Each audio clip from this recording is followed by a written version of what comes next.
Private members' business. Notice number 5, a motion on superannuation death benefit claims to be moved by the member for Monash. And I give the call to the member for Monash. Mr Deputy Speaker, I move the motion relating to superannuation death benefit claims in the terms in which it appears on the notice paper. The member has the call. Thank you, Mr Deputy Speaker. This motion seeks to right a grave injustice to thousands of Australians. Superannuation is money that belongs to Australians for their retirement. The same goes for death benefits, which are held by super funds and distributed to a person's nominee or dependents on their passing. Where the person has a terminal illness, they can be eligible for the early release of those funds as well. I've assisted constituents who have waited over a year, Mr Deputy Speaker, to access their own money. In one case, a constituent approached me after her late husband passed from a terminal illness. He had wanted to access the early payout of his super, which he was entitled to do. He wanted to say to his children while he was still alive, "Kids, I know this is not going to make everything better, but it is something." Australian Super messed this man around in his dying weeks, not replying to his emails, transferring him from call centre operator to call centre operator, hanging up on him, depriving this father and his family of that final conversation. To make matters worse, his widow was then stonewalled for 8 months to access her own money. Now, the amount of money we're talking about, if she'd stuck that in the bank over that period of time, would have yielded about $8,500. Mr Deputy Speaker, Irene Thomas is another constituent of mine. Her battle was with CBUS. After I intervened on Irene's behalf, the money was paid to her, but that was over a year later. Irene recently told Lucas Baird from the Australian Financial Review about her wait to access her own money and said, "What if I happen to be destitute?" There are over 4,000 Australians waiting up to 4 years to access their own money. One of the first things I did when assisting these constituents on the issue was to check with what was the mandated minimum payout timeframe with the regulator ASIC.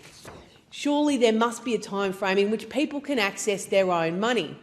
It turns out, Mr Deputy Speaker, according to ASIC, there is not. ASIC just says it should be as soon as practicable. In other words, there is no mandated timeframe. Well, there should be.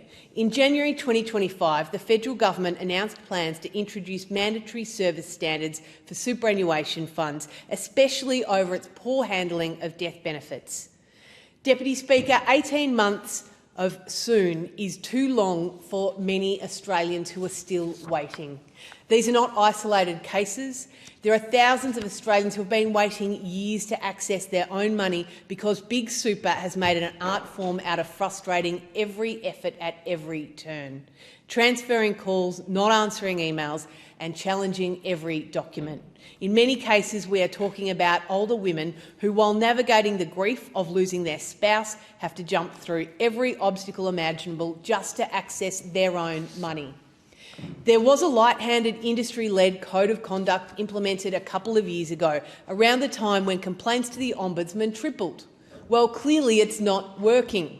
Last year, ASIC also announced legal action against Australian Super, who has kept 7,000 of its customers waiting years to access their own money. The ASIC Claims Handling Review has released a landmark report revealing that 78% of reviewed death benefit claim files were delayed by processing issues within the trustee's control. That's important, Mr Deputy Speaker, because while we all understand some cases have complexities that need to be worked through, this shows that nearly 80% of delayed cases are in fact straightforward. The second point I wish to raise is this. It has also been revealed that a fund may be required to pay death benefits to a person who used domestic violence against the deceased. This is desperately unfair, it is cruel, it is wrong. As part of its December 2024 report into financial abuse, an insidious form of domestic violence, the Parliamentary Joint Committee on Corporations and Financial Services recommended that superannuation laws be amended to provide a mechanism so that a beneficiary who has perpetrated domestic or family abuse, including financial abuse and domestic violence against someone who has died as a result of domestic violence-related suicide against the superannuation account holder, be declared an invalid beneficiary. I have read real-life examples of this, Mr Deputy Speaker. They are tragic. Mr Deputy Speaker, it's time Big Super was held to account. And, Mr Deputy Speaker, it's well past time that this government was compelled to act.